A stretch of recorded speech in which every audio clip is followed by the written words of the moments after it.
Terus kalau produk-produk SME Indonesia yang sudah menembus ke pasaran Afrika itu apa? Terutama kerajinan.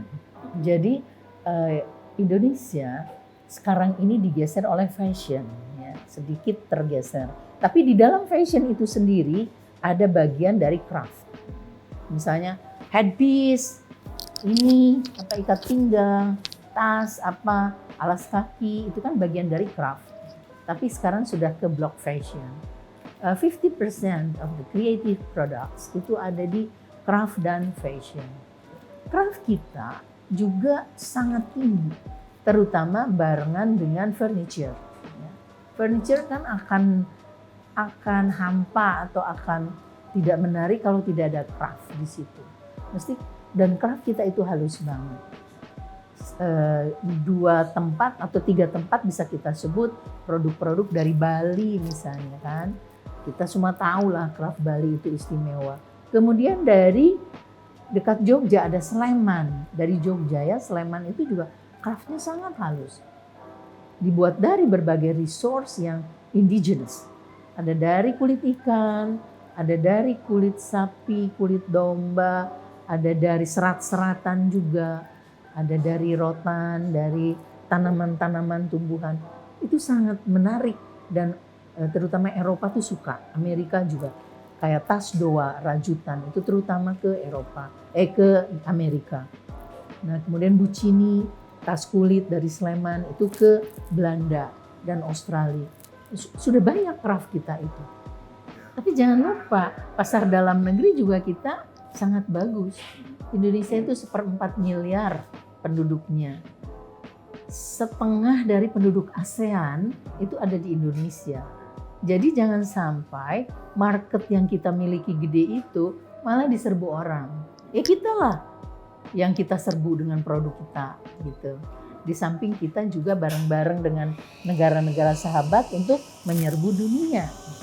Kayak gini loh Bu, saya ada pengalaman ya. Dia teman saya itu dia beatmaker. Very professional, bagus banget. Dan produk-produknya itu bahkan disandingin itu sama tahu Red Wing Boots. Disandingin diadunya sama itu. Dan even dia tuh laku banget jual di California. Terus dia cerita, Mike, aku jual di California laku. Aku jual di Indo tuh marketku stuck banget. Dia jual di sana very highly appreciated. Yang appreciate itu kayak influencer Amerika yang memang spesialis di sepatu segala macam forum-forum dia dibilang one of the best. Tapi kalau di Indonesia kayak orang dia ngerasa market lokal tuh stuck gitu. Antara mereka ngerasa mungkin price point-nya terlalu mahal atau mungkin kadang-kadang tetap aja mindset orang Indonesia tetap mau produk luar negeri lah. Yeah, that's a problem of perception. Perseption kita itu yang kadang tidak fair dari bangsa kita. Begitu dengar, oh yang bikin UKM ya, mestinya murah dong. Yeah, exactly. Gitu. Yeah. Itu yang kita tidak pernah appreciating karya crafting. Itu kan sesuatu yang harus dibuat dengan pelan, dengan hati, dengan kesungguhan menjadi satu produk.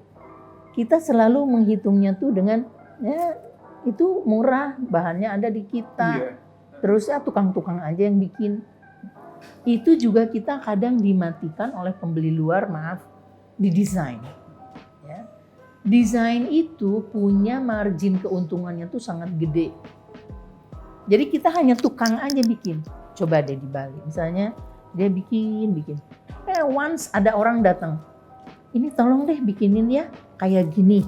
Desainnya dia dijualnya di luar mahal. Dia cuma ongkos kerja aja gitu. Itu perception. Kemudian perception kita juga nih, kita pembeli, look at saudara kita UKM yang bikin, dia bilang harus murah.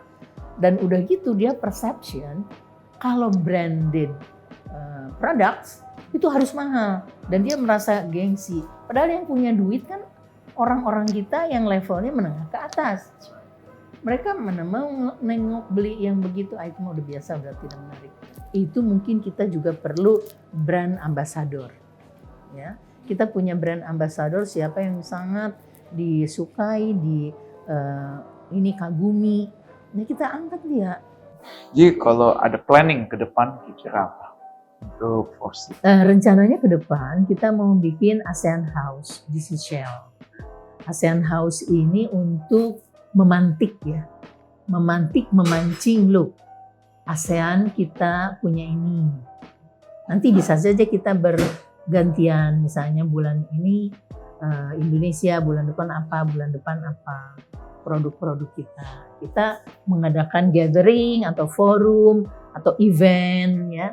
Nanti kan Afrika akan melihat dan bisa saja nanti Afrika akan bikin juga di kita untuk saling mengenal, untuk jalan-jalan. Dan house ini kan lebih familiar, tidak di toko gitu. Toko kan orang kadang-kadang nggak toko ya.